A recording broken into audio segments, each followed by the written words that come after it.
Hello, my name is Joel Phillips, CEO of Proshark and CTO of Strategic Advisor Board. Welcome to Ultimate Tech Talk.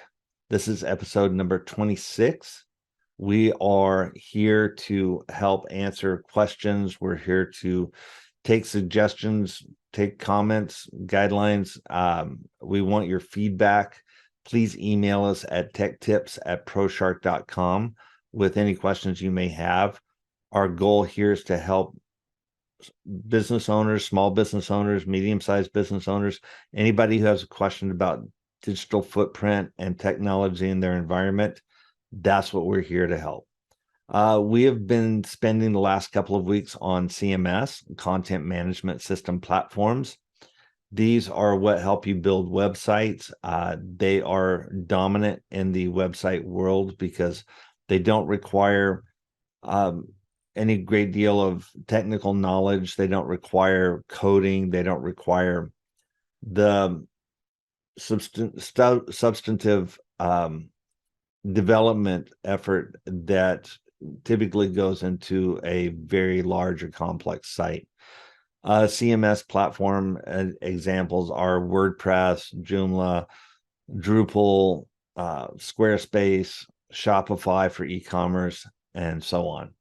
Over the course of the last 2 weeks, we've discussed CMS security, CMS performance, how Google is ranking and penalizing based on poor performance and ranking based on solid performance for mobile web devices. We've also shown that most platforms, almost all of them, start off with poor performance. Some can be optimized better than others. We went into website optimization even before CMS. So if you have a question on any of those, please don't hesitate to email us, techtips@proshark.com, techtips@proshark.com. Today, it's a great day because we're going to finish off CMS. And to do that, we're going to take a look at Wix and a couple of other platforms that are, from first perspective, they're very easy to use. And one of the things we want to make sure that we take a look at is data ownership. Big tech, through privacy efforts and initiatives, is working very diligently to take ownership of their own data. When I say that, Apple iOS 14.5, when they turned off the ability for third-party marketers to use your data to track you, what that tracking did was allow advertisers to reserve the same ad to you. That's called retargeting, to reserve that same ad to you over and over again based on what you've already viewed.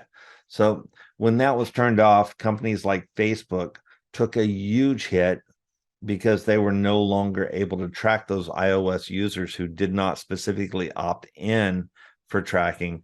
They were no longer able to track them and serve retargeted ads easily, which retargeting we can go back and take a look at. I think I did an episode on that already, but is the ability to reserve ads based on what you've already viewed and interest. So without that, the cost of advertising and the cost of advertising goes way up and the cost effectiveness goes way down.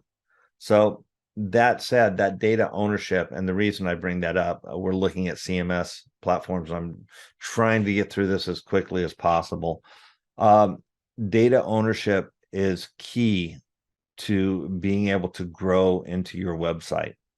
And websites are no longer they're no longer optional. They're no longer just a business card. They are where most people will start and that's where most people will start their purchasing process. And that's what they're going to use to determine whether or not they want to purchase from you. So website is far more critical nowadays than it used to be. Okay, so when you look at CMS systems, it is critical that you own your own data, that you own your own domain, you own your own traffic.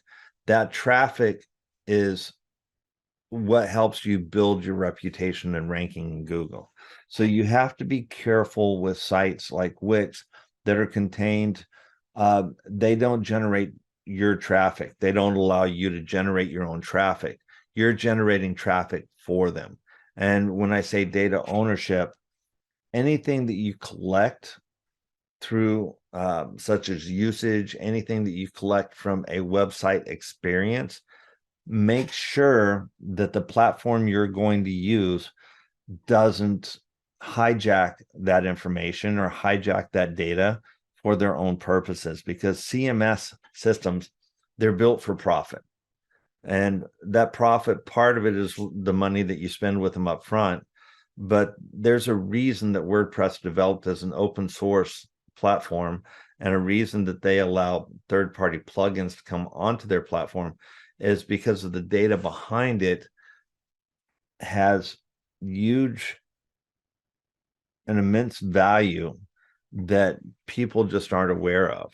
So it's super important, hypercritical, that you get onto a platform where you own the data, you own the traffic.